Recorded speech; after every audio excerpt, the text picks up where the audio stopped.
Good morning, good morning. Time to read another wonderful piece from the world of medium.com. Today's piece is by an individual that I've read an article from before. You guys are going to see me read a couple of different articles from the same author here and there because their work is notable. And if I get permission to read, I'm going to read. Well, I like it. Let's do it again. Okay. Yay! So today's piece is by Miss Taylor Michael, and this piece is Glass Moments, Adult Minds with a Sprinkle of ADHD. I'm so excited for this, and it is something that a lot of people can relate to, so I'm hoping that you can relate to this piece. At least I can relate to this piece. Moving on.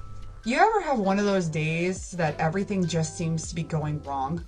Like no matter what you do, nothing falls in the right spot and everything just cascades. It's those moments that I have affectionately come to know as glass moments. Let me explain. I have ADHD. I am a stay-at-home mom with 10 spawn that all rely on me in some way, shape, or form to live. Yes, okay, let me stop for 5 seconds. Yes, she has 10 kids. They have a blended family, and altogether, they have 10 children. That's the way they all became the Brady Bunch. Yep. Yes, they do. Moving on. My fiance works full-time. In him doing so, I try to take as much of the stress off as possible when it comes to the kids and the housekeeping. Call me old-fashioned or outdated if you must, but I am who I am, and that is perfectly fine with me. You're awesome. Anyways, a glass moment. See? It just happened. So the irony of glass moments is that you have the motivation, the drive to get whatever tasks you set for yourself, right? It's going to be a good and productive day until the first crack in the glass happens. Usually it's something small that starts that crack.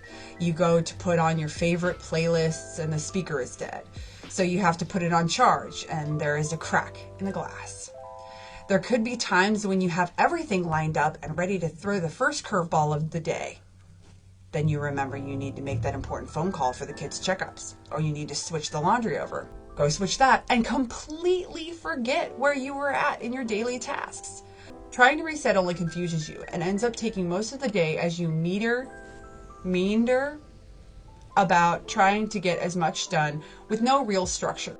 Okay, I run into this, but I'm like obsessive compulsive. Like I have thousands and thousands of things I do every day, and I'll start doing one and then see another thing needs to get done and then do that. I get everything done, but it's like 5 minutes here, 10 minutes there, 5 minutes here. Is that something that you deal with? Do you end up starting something and then moving on to something else? If you do, leave a comment. Let us know.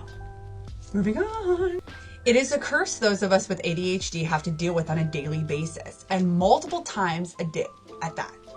See, ADHD works differently for everyone, and yet it can present in remarkably the same ways. Our minds are always going 1,000 different directions. Okay. And with the appearance of an ooh shiny and can spin us all the way out of focus, shattering the mindset and losing all hell upon... No, I read that right. Losing all hell upon those thought patterns. And try as we might, we just can't seem to regrip that focus. Some will see these moments and feel that we are not trying. Some will see it as us being unreliable. But the reality is that our minds are just more chaotic than what the neurotypical mind is. The firings that happen come and go so fast that it's hard to trace it back or keep the same thought. We are the embodiment of chaos. Yes.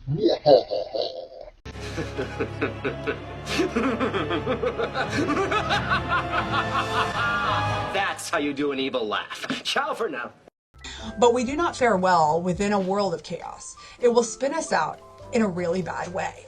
Based off her description, individuals with ADHD, some of them live in a world of chaos but cannot compose themselves within chaotic events. To someone without ADHD, that might seem counterproductive because one person has, chaos that they live in, but if other chaos happens, it spins them out. And how does that work? It's based off the mind of the individual. So everybody's different. Coming to understand the ADHD mind is not an easy task either. Learning the tricks that help to focus our attention is tedious, and there will be days that neurotypical minds will want to throw in the towel. It's on those days that we need to dig deep and find the determination that precedes the glass shattering. There are a few things that can help with ADHD though. Learning these methods or systems can help keep from losing focus, can be really beneficial to the ADHD mind. Number 1, make a list. I know it sounds trivial and simplistic, but for some, the list really does work. It will give the person something to refer back to when the ooh shiny happens. Number 2, make copies of that list to pop up all over the house. Get a cork board for each of the rooms in your home and put that list on each one. The more points of reference and reminding, the better. Yes, I agree. This is super helpful with my son in dealing with those situations. If there are specific reminders of things for him, then he's able to get things done. So he has acne, for instance, and has to wash his face. So we have bottles of his acne cleaner in both bathrooms so that he gets a reminder to get that done. It's very simplistic and it's not necessarily a list, but it does help. Set reminders in your phone. This is one that I live by every day. My phone is constantly attached to my hand, just for the simple fact that I have reminders set at each point of the day. This method gives me the visual and audio cue to begin each task. I have that too. I don't have diagnosis of ADHD, but I have that too, where I keep reminders and tasks on my phone for specific things. My husband keeps one for trash pickup on Tuesday nights. It doesn't work. We didn't set the trash out yesterday, but that's not the point. The point is we have one. Set a schedule on your calendar. I literally just said that, so I should have read forward a little bit more. It's fine. Rather than looking at everything all at once, if you dedicate each day with 1 or 2 tasks, you'll find yourself less overwhelmed by the enormity of everything that you need to get done in a week. It gives you the focus of the next thing. And if you cross things off that list, the schedule, it makes you feel empowered because you've gotten something done. Okay, if you could be really quiet for like just a second. I'm currently editing. I'm reading your article right now for a video, like right now. Can you hear me? Which one? Glass moments. Good one. All right, here we go. Number 5, communicate openly with your partner. Yes, what she said. I understand that there will be days when this will get a bit tricky. Partners have work and meetings and drivings, but make a point to reach out when you're having difficulty. Send a text, that way that they can see it and come back to you with a visual cue. I love this. I love this so much. But if your partner is aiding you in your ADHD and aiding you in your glass moments, this will allow you to have a secondary effect on top of writing lists, on top of leaving cues, because they'll be able to help you push through it. Number 6, take a moment. Okay.